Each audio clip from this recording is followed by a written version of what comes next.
mic check, please. Hey everybody, welcome back to the Ducks Unlimited podcast. I'm your host, Chris Jennings. I'm your host, Dr. Mike Brazier. My name is John Gordon. I'll be your host.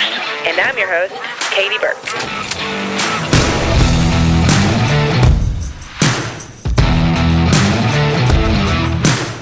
Welcome to the Ducks Unlimited podcast, the only podcast about all things waterfowl. From hunting insights to science-based discussions about ducks, geese, and issues affecting waterfowl and wetlands conservation in North America. We bring the resource to you, the DU Podcast.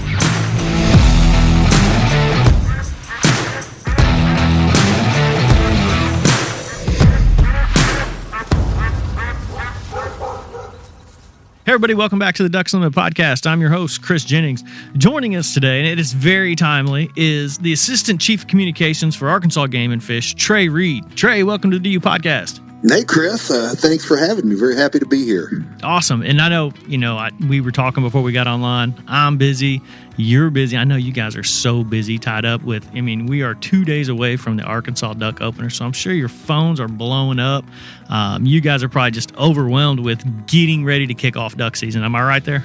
You are absolutely right. And Chris, the other thing is, this is a weird year in which our modern gun deer season opener happened just on Saturday. So usually there's about 2 weeks in between the gun deer opener in Arkansas and the opening day of duck season.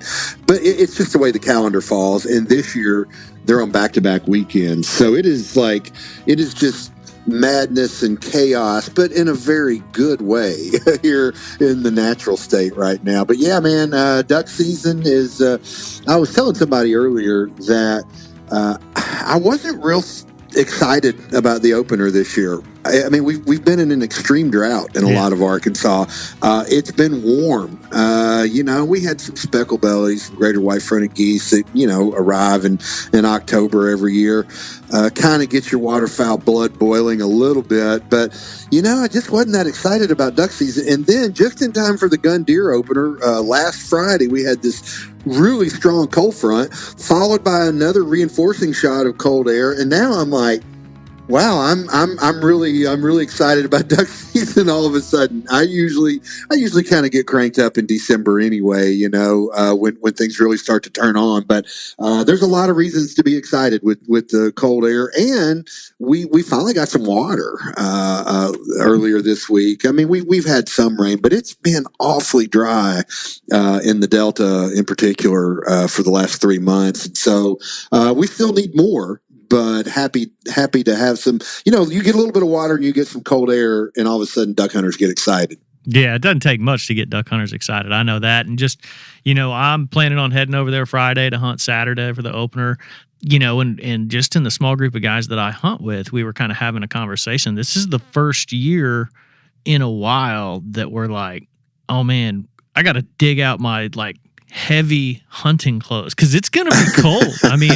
It is going to be real cold. You get up there around the, just south of the Missouri Boot Hill, you're, north of Jonesboro, Blytheville area, St. Francis Sunken Lands or Big Lake, WMA, those areas up there. And you better bring some something to break some ice with, at least on Sunday morning.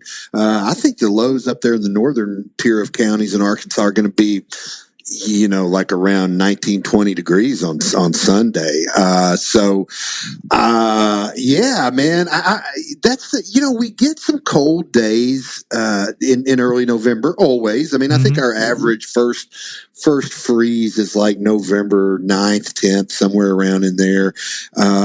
But you usually get those 1 or 2 cold days, and then the temperatures moderate. But we've had almost a week of, lows around, in the central part of the state where I live of around 30, 32 degrees and highs, in the mid to upper 40s. That doesn't happen in November in Arkansas that often. And so, man, if you've got some water, it's going to be a good opening weekend. Yeah, and I know our biggest concern is we don't have a ton of water. We have some rice fields that just have almost sheet water in them, and we're like, yeah, we might not be able to hunt that at dead daybreak. It's going to be that might be a 9:30 hunt, bankers hours.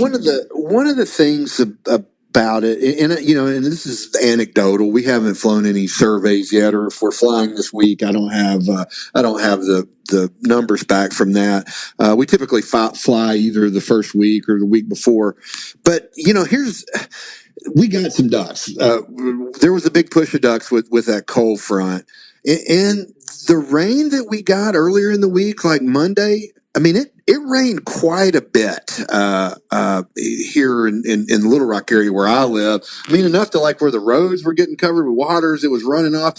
So, I think we got a big push of ducks. And those, I don't know how long those sheetwater opportunities are going to last in ag fields before it's, saturates or runs off. But there's probably the ducks that are here are probably really happy. They're going to be really settled in, I think, because they got here with the cold front, and then we got some rain a couple of days later.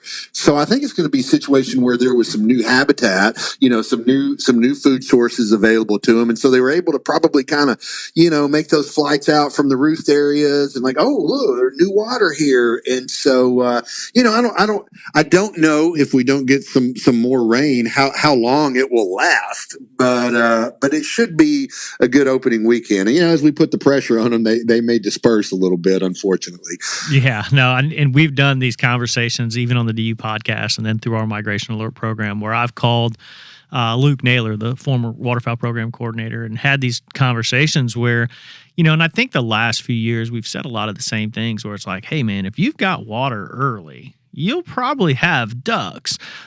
Just the pressure, hunting pressure, ducks, they don't like to be pressured too much. Everybody knows that. And after about 3 days of getting shot at in Arkansas, it typically slows down a little bit. And, if you're putting that all day type pressure on these ducks, it's something to think about, maybe resting some fields and trying to hold some birds for later in the week as the season progresses. And one thing I wanted to ask you, what kind of feedback did you guys get from the early spec season? And I know I talked to several people, a lot here in Memphis, and then we hunted over there a couple times. What kind of feedback did you get on that early white front season over there? I think, it was largely successful. One of the things about white front season is that it's largely taking place on private land, right? We're talking about ag lands. And so, it's kind of hard to compare that to a broad swath. I mean, because while there's a lot of private land, there may not be as much that's managed specifically for waterfowl habitat. But, again, anecdotally, Chris, I talk to a lot of people, those birds are kind of, just like we have some mallards that I think are hardwired. They're going to come to Arkansas. We call them Halloween mallards. They'll start, even if it's not cold, they'll start showing up in eastern Arkansas the last week of October, first week of November. And we're seeing that a lot with speckled bellies, with greater white fronts. They're about the second week of October, they start showing up here. And that was no different this year. I mean, we did have one little cold front. I know it coincided with our muzzleloading season, which is the second week of October, about 4 or 5 days into that. So I think we got a pretty good push of birds then. Now, I did hear some people saying that after the season opened, which it opened, I believe it was the 29th. Yeah, yep, Saturday the 29th this year. After a few days, they felt like they were kind of hunting the same birds. Kind of what you were just talking about with the lack of water across Arkansas and the Delta in general right now. Maybe trying to take a little bit of pressure off the ducks to hopefully get them to stick around a little bit longer. But I don't think the speckled bellies necessarily took off anywhere, but they, dispersed into smaller groups and went to other areas instead of big concentrations. So, good. So I guess the short answer would be good to start, but without the reinforcing cold air, without the water, without the rainfall, those birds got highly pressured pretty quickly. Yeah, and that, just kind of transitioning on that, you mentioned rainfall again. We'll talk about the dryness of the last couple months, but there was a little bit of rainfall that you mentioned, and I just wanted to get an idea. I mean, Arkansas offers such a wide range of just a vast amount, I should say, of public waterfowling. And some of the greatest places, in the country, really, some of these just famous areas, Biomeda, areas like that. What should hunters expect for areas like that right now? Because there's not quite enough water in there right now, correct? No, I mean, if you're going to hunt any public areas, with the exception of maybe, Black River, Dave Donaldson Black River Wildlife Management Area, which is in northeastern Arkansas, just east of Pocahontas. There is some ability because of the Black River and the way water is pumped and moved on that area that it sometimes has earlier water. But for the most part, Biomeda, for instance, that's kind of my home court. That's where I hunt primarily. Unless you're hunting a slough or the bayou itself or one of the other streams that runs through it, there's not going to be much water. There's not going to really be that classic flooded timber habitat. A couple of things going on there, Chris. Number one, it's just dry, and most of our areas are rainfall dependent. We are not. With some exceptions, as I mentioned, we're not pumping water necessarily. We're putting in water control structures, dropping the boards in. Well, another thing that to keep in mind is about 4 years ago, we moved our date back from November 1 to November 15th, and in some areas even later, December 1st, before we're even intentionally catching any water. And the reason for that is because of our declining health of our bottomland hardwood forest resources in a lot of these areas. It's DU has been working very closely with us to help stem some of that decline and do some infrastructure improvements and changes. I know we're going to get into more of that, but I wanted to mention it at least in the context of if you're going to Biomeda, there's not going to be any huntable duck water other than the permanent water in the ditches, sloughs, and bayous this time of year. But we have hit that November 15th date, so any water, any rainfall we get henceforth, we'll hopefully be able to catch and push that into the woods and create not only hunting opportunity but waterfowl habitat. Yeah, and it's funny to hear, you mentioned it earlier, even like, I don't really get fired up until December. And that's almost how every local Arkansas, duck hunter's like, maybe Christmas I'll get fired up. It's like, it's just for some reason, and you guys have just done this for so long, and that some of these areas don't get water early. That, the ducks will get down here, in the next couple weeks. It just seems like no one gets the locals don't get near as fired up as the out-of-state people. Yeah, well, no, I mean I'm going to let you in on a dirty little secret, Chris. I'm going to be in Fayetteville watching the Arkansas Ole Miss game on Saturday night, and my wife brought it up about 3 weeks ago, and she said, I really want to go to that game. She went to school at Ole Miss and has a lot of friends coming into town, and I said, well, that's the opening weekend of duck season. And then I got to thinking about it. Of course, 3 weeks ago, we were mired in extreme drought over much of Arkansas, according to the U.S. Drought Monitor. And so I gave it a second thought, and I'm like, okay, sure, let's go to the ball game. I'm not going to be missing much. But you make a really good point in that. I mean, September and October are traditionally pretty dry months in our part of the world, anyway. So, the rains, we'll get a little bit more in November as you get cold fronts and they're clashing with that warm, moist air coming up from the Gulf of Mexico. And that's how we get rain here in Arkansas, and in the mid-Mississippi Delta, in general. But we get a lot more of that come December, and so, that really, although obviously, we could talk about, changing climate, we can talk about a lot of different things, but, for millennia, ducks have been coming down through the Mississippi Flyway or the Central Flyway and taking a left at the Missouri or Arkansas River and ending up in the Arkansas portion of the Mississippi Delta. So we know, I mean, and science bears this out. We talk about cold weather a lot, Chris, but the number one factor to duck abundance in Arkansas is water. Yeah. And when the White River floods, when the Cache floods, when the Black gets out of its banks, when the Langill over there closer to Memphis and DU headquarters. I mean, anyway, we could talk about all these. When those rivers, when those streams get out of their banks, I don't know what it is, but I mean, it's like every duck in the flyway, is wired into some communication signal that says, go to Arkansas, and really historically, that happens in December and then carries on through January. So yeah, man, I'm excited about opening day on Saturday, even though I'm not going to be out there because duck hunting is my passion. But I'll get a lot more excited in 2 or 3 weeks. And you Arkansas hunters, you guys wouldn't lower yourselves to shoot a gadwall or a spoonie anyway, right? Oh, no. Don't you lump me in. Don't you lump me in with the mallard snobs, Chris. I grew up shooting gadwalls in the late 70s and early 80s when under the point system, and you could shoot 10 of those. They were 10-point ducks. And so I'm never going to get mad at a gray duck, man. I really like, I grew up shooting gadwalls in cypress swamp, basically. And so they're near and dear to my heart. Now, I love a big fat greenhead too, but I like to shoot them all, man. I'm not particular. Nice. So that's what pretty much every Arkansas hunter says once they're called out on it. So I'm good with that. I'll take that as a solid answer. Okay.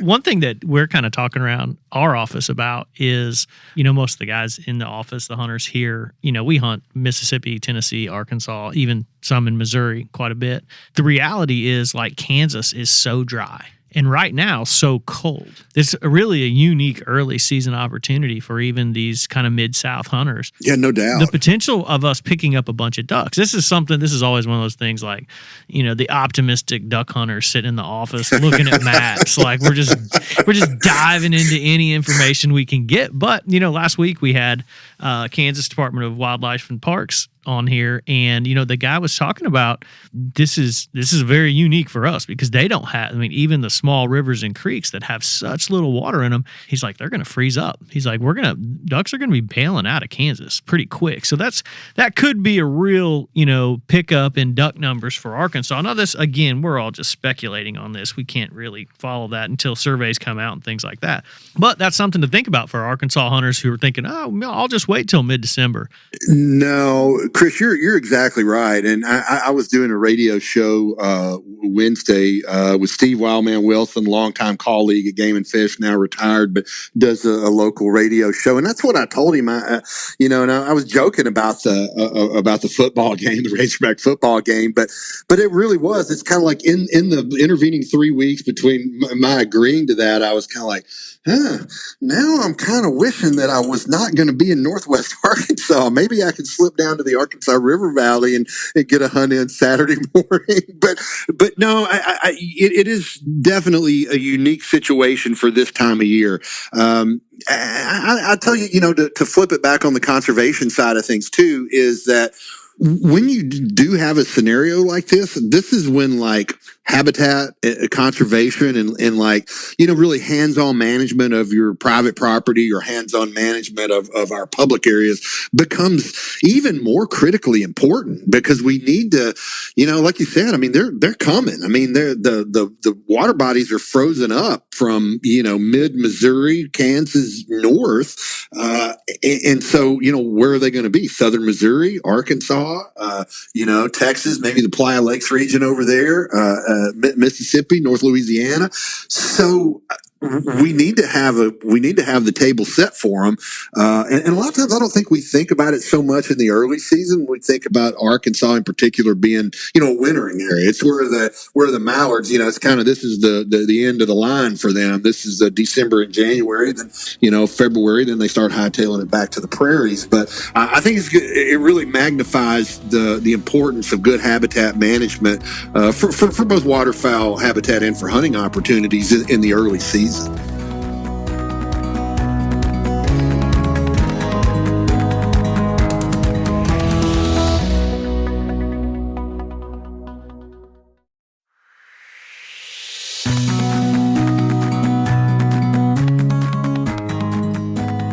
I really want to talk about, you kind of touched on it briefly, but I'd really like to talk about the Greentree Reservoir program because DU's heavily involved in that. You mentioned that, but also this kind of leads to everything that we're talking about. One, dry conditions, potential additional rainfall in December, changing the dates of when you guys are putting the boards in, things like that. We've kind of hit on all of it, but if you can just, provide an overview. Now, we've done podcasts on this specifically, but, here for our audience now, just kind of provide us with an overview of that program. Well, I would start by putting it in context. And, the Mississippi Alluvial Valley, the Delta, was largely all bottomland hardwood forest before, European settlement of this area. With some prairie mixed in, like that area over around Stuttgart, the Grand Prairie. It wasn't as forested as some other parts of eastern Arkansas. But, as we know, most of that's gone. Most of that was lost to the plow and the saw. And, the good news is that Arkansas has about 20% of its historic bottomland hardwood forest, which is really more than any place else other than maybe with the exception of the Atchafalaya Basin in southern Louisiana. So, number one, it is really an imperiled type of habitat. It is a very important habitat for not just waterfowl, but a lot of migratory songbirds, a lot of other critters, but very, very important to bird life. And when it comes to mallards, it is the preferred, wintering habitat. And so we, as the state agency responsible for, conserving these wildlife resources, it is our obligation to make sure that there's still that habitat on the landscape, not just now, but 50 years from now and 100 years from now. And unfortunately, Chris, we have noticed through, this is why wildlife management and science and natural resource agencies like Game and Fish and conservation organizations like DU are so important, because we're constantly monitoring and looking at these things. And over the past 10, 12 years, as we have looked at it, we realize that we've got a problem. We've got a serious problem, and that is those, especially those beneficial red oaks, your Nuttall and willow oak in particular. They're in poor health, or in some cases dying, and the composition of the forest is changing and being replaced by more water tolerant species, like your overcup oaks, which, overcup acorn's about the size of a golf ball, and a duck can't eat that. And even with stuff like green ash, that's really providing, other than maybe some thermal cover, zero benefit for waterfowl. And so we have made a concerted effort, and it's, it hasn't been easy. It's short-term pain for long-term gain, to put it quite bluntly. And, talking about delaying when we intentionally hold water. But this is going to be a long-term project. And if there's a takeaway for your listeners, and that's that, number one, the Arkansas Game and Fish Commission, with the help of partners like Ducks Unlimited, is committed to fixing this, to making sure that our grandchildren and great-grandchildren and great-great-grandchildren can enjoy this resource, and that ducks will have a good wintering habitat here in Arkansas. We're committed to it, and we're working on it. I'll give you a couple of examples. One thing that is probably going to be shocking to people, and one part of this that probably isn't talked about as much, is timber management, removing some less desirable species of trees,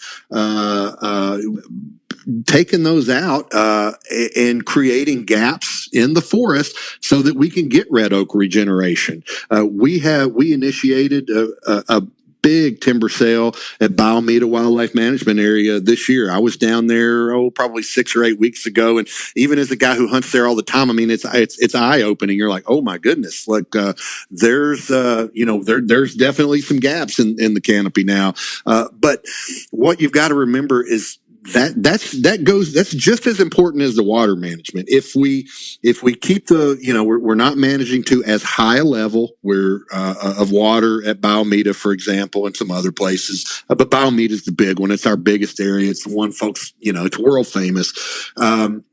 So we're not going to go to the top of the pool as where we've gone in the past intentionally.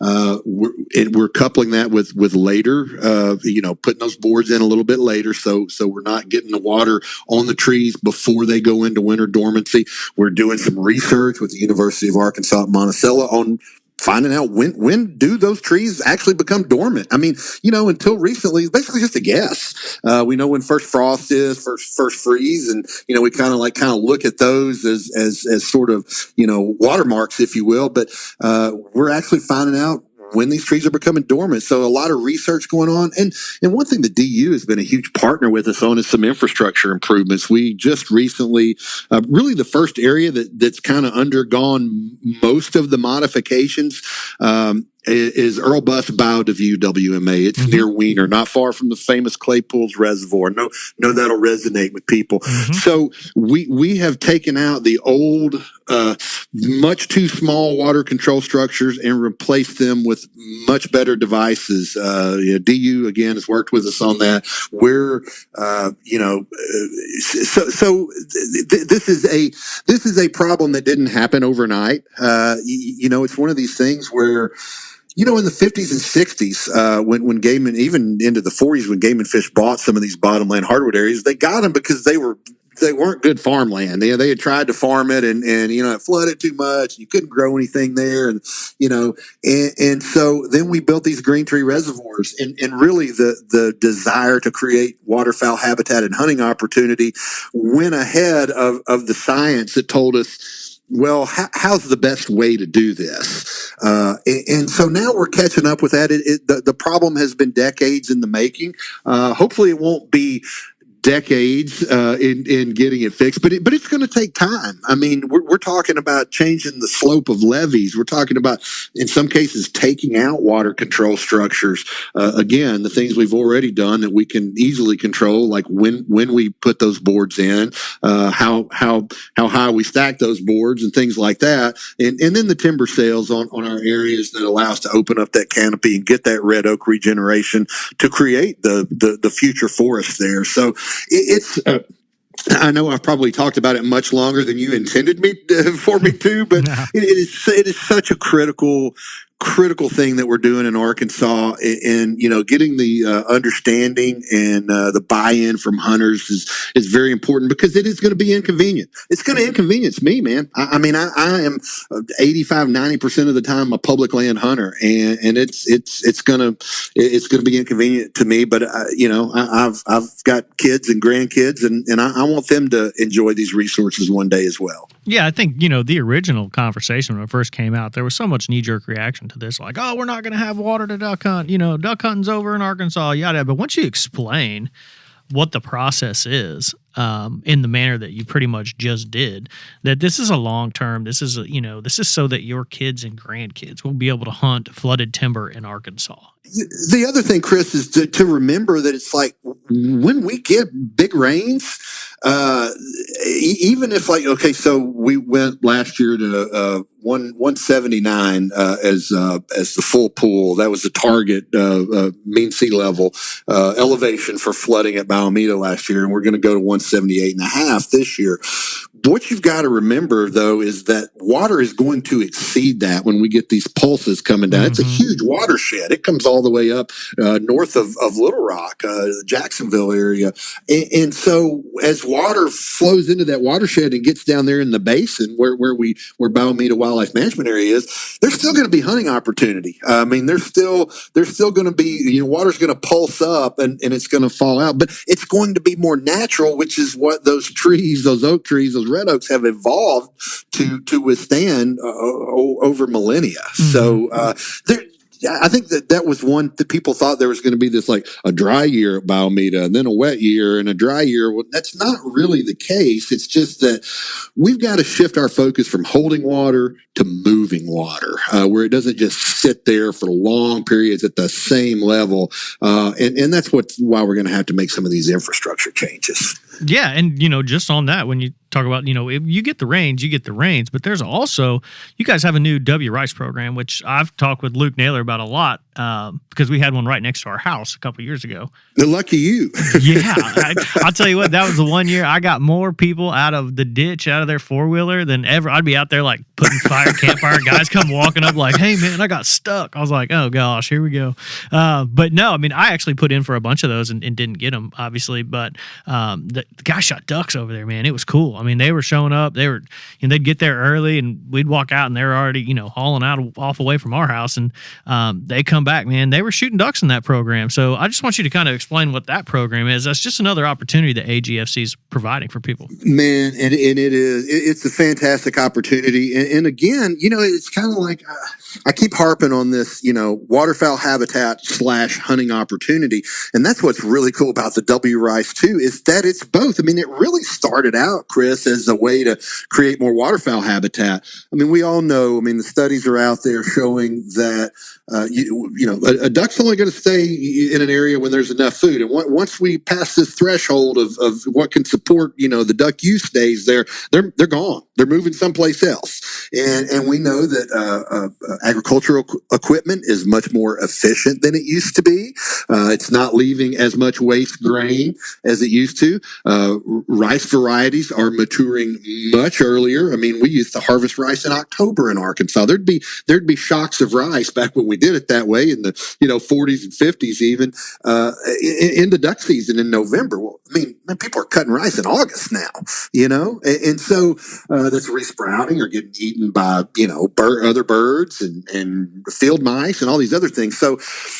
And then, in addition to that, we have been seeing a lot more fall tillage. And once that rice field has been tilled, its value to a duck is basically zero. I mean, maybe some refuge or getting away from hunting pressure or something like that if it's got some water on it. But so we initiated this program with some federal grant money, and basically, it's an incentive, and we pay farmers. Essentially, the Game and Fish Commission is leasing rice ground from farmers, and there's different levels of payment based on what the farmer does. Like we require them to do certain post-harvest manipulations, like rolling, no disking, obviously, patchy burns, some things that we know are going to leave rice seed, on the ground.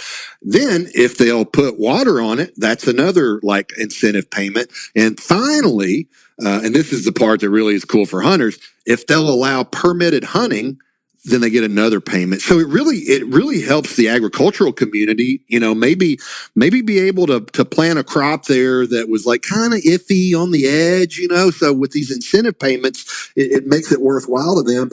And so the farmer wins, the ducks win by creating waterfowl habitat, and hunters win through this permitted system. And the way that works, every Thursday through Sunday during duck season, hunters can go to agfc.com and apply for one of these WRICE program fields.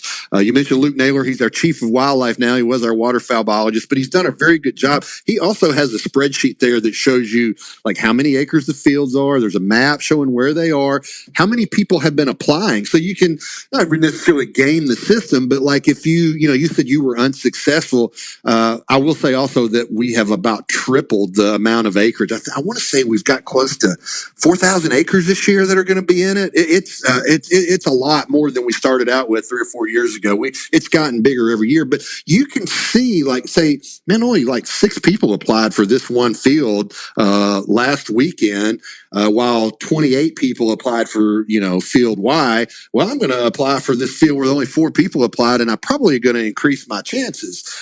So, man, it is just a really, really cool program. I have drawn a number of times and had friends that have drawn and have had some fantastic both early specklebelly hunts, like we were talking about at the top of the podcast, and some good duck hunts during the regular season. I highly recommend you availing yourselves of that WRICE opportunity at agfc.com. Yeah, it's a good one. I was going to say, where can they find that? But you knocked it out, agfc.com. And also, one thing that you guys do that weekly waterfowl newsletter during duck season. And I highly recommend people subscribe to that because it shows you, I think it comes out on Wednesdays, right? Is that correct? That's okay. Right, Chris. Yeah, Jim Harris does that for us. Does a great job with it. And it's first one dropped this week, and it'll run all the way through the late youth hunt in February. Yeah, and what I like about that is not only does it give you an overview of just kind of an estimated numbers, it also gives you water levels at each AGFC property, and that's a huge benefit for hunters looking to come over and try some things out. I get calls from all over the place. People are like, "Hey, I'm going to go try and hunt Arkansas," and I'm like, "Yeah, man, you're not hunting there." And they're like, "Why? There's no water." Like, here, check out this. If you want to, subscribe to this if you want to know where the water is. So yeah, that's a great resource. It is a great resource. You can subscribe to that at agfc.com, and it'll come straight to your inbox every Wednesday, as you mentioned. And we also put, we fly at least 3 aerial waterfowl surveys per wintering period, November, December, January. Sometimes we do a 4th, depending on budget and kind of the timing as well. And that information will be in there. It really is. There's links to all the USGS gauges on different water bodies, and we're working on some products too, Chris, especially like with these changes we're implementing on water level management on some of our Greentree reservoirs. We're looking at some, we've done some LiDAR mapping of basically the entire state, including all of our WMAs, and we're going to try to, this is a work in progress, so don't hold my feet to the fire. I can't promise when it's going to be out, but maybe some mapping technology that will kind of help you. You mentioned, like, if you're from out of state and you don't hunt these areas all the time, it's kind of hard. Well, what does 179 mean at Upper Valley or on Biomeda? But maybe some mapping that will kind of help you interpret that. What the water is here, or this gauge level says this. This is what that means. This is where you'll find water on this area. So stay tuned. Hopefully, we'll have some of that stuff out before too long. Very cool. And that's one thing I always laugh about when we, Ducks Unlimited we do articles online about, top places to hunt public in the country and, by flyway and things like that. And Biomeda is pretty much on that list. Several properties there in Arkansas are. But then I get emails from guys who are like, "Why are you giving away my secrets?" I'm like, I didn't give it away. AGFC did that. I didn't give it away. Chris, you and I have been outdoor communicators for a long time. And it is, I tell people all the time, it's the ultimate paradox of what we do. And working for DU or Game and Fish is no different of working in the newspaper or magazine business. But it's like, on the one hand, it's kind of our job to let people know what's going on out there and educate and inform. And, but at the same time, you don't want to like burn a place out either. Mm-hmm. And so it's definitely a delicate balancing act. And you have my sympathy and empathy on those phone calls. That's all right. I just forward them to your email from now on. That'll work out. Sure. Why not? Trey, this has been great. And before I get you out of here, I was just sitting here thinking I had to tell a funny story. The first time I ever met you was in Bismarck, North Dakota. That's right. We were at the OWAA, the Outdoor Writers Association of America, and it was 2008, and I met you and several guys who still work there for AGFC, and you guys were all fired up at that time because you had the coordinates. One of your biologists had given you the coordinates of where one of your hen mallards that you had banded in Arkansas earlier that year. GPS backpack. Yeah, that's right. Yes, and it was. I'm not going to say it was one of your first, but it was like that program was relatively new. It was early in the program. Yeah. Yes. And you guys were fired up about it, and you're like, well, we want to go find it. And our communications biologist, Mike Checkett's like, man, it's like a needle in a haystack. We're going to look for one duck in North Dakota. and so we piled up into that Suburban and pulled it up. And it was so long ago that, we probably could have done this on our phones now, but we were using one of those old TomToms. Yeah, TomTom, that's right. And we drove around North Dakota, and we were probably an hour outside of Bismarck, and we pull up on this pothole, and you're like, there it is. And I'm like, no way. And we get out, and there's the mallard hen with a backpack transmitter on his back. Yeah, and Mike Checkett had a camera with like a 70 to 200 lens, some kind of telephoto lens, and he actually snapped off. And we had some binoculars, and I mean, clear as day, you could see the antenna of the backpack, extending backward off that hen mallard. Yeah, that was a fantastic trip. That was, we spent a day. We kind of ditched the conference that day and just spent. That was, that would have been my second time in the Prairie Pothole region, but it was just so cool, man. I mean, they started calling me. They gave me a nickname that day because I was traipsing through the Prairie Pothole region, trying to flush ducks off a nest. They called me Ray Cateau. Ray Cateau. Nice. And they still, Keith Stevens, who is the chief of communications, will still drop a Ray Cateau on me every now and then. Yeah, that's awesome. Well, I just remembered that we were sitting there talking. I was like, when did I first meet Trey? And I was like, oh my gosh, when we went and found that duck. And of course, we're like, when you guys brought it up, Checkett was just like, nah, man, like there's no way this is going to work. No, and by golly, you had it, and we're like, it's right there. There it is. I was as skeptical as anybody. I mean, hey, it's one thing to have the GPS coordinates, but it's not like it was a constant. Those were like from the day before or something. Maybe several hours before. It's not instantaneous, and so I think we were all kind of we'll see. And to have it sitting on the side of the road. Yeah, we just pulled right up to it, sat there and saw it. Like, man, that's unbelievable. Cool. Trey, this has been great, man. I really appreciate it. Before we get you out of here, I know you host the Arkansas Wildlife Podcast. If you can tell people where they can go to Arkansas Wildlife Podcast and stay in tune with what you guys are doing there at AGFC, because it's awesome. Yeah, absolutely. Thanks for the opportunity to promote that. It is relatively new, Chris. We just launched it in October. So there's 5-6 episodes, I think, that are available now. We have some waterfowl content, and we obviously, it's all over the place. It's fishing, it's hunting, deer hunting, duck hunting, you name it. But it's a lot of fun. Arkansas Wildlife, you can get it on Spotify, the Apple Podcast app. You can also go to the Arkansas Game and Fish Commission YouTube channel and find it there, even with a video version of it. So lots of different ways to get it. But Spotify, Apple, the typical places where you find your podcast, you can find the Arkansas Wildlife Podcast. Awesome. Well, cool, man. I appreciate you coming on. This has been fantastic. Good luck at your Ole Miss Arkansas football game on Saturday for the opener. I will be in the blind. Well, good luck in the duck blind, Chris. It's been a pleasure. Thanks for having me. Thanks a lot. I'd like to thank my guest, Trey Reid, the Assistant Chief of Communications for Arkansas Game and Fish Commission, for coming on here and talking a little ducks, talking about some new programs, talking about some conservation partnerships they've got going on. I'd like to thank our producer, Chris Isaac, for putting the show together and getting it out to you. And I'd like to thank you, the listener, for joining us on the DU podcast and supporting wetlands conservation.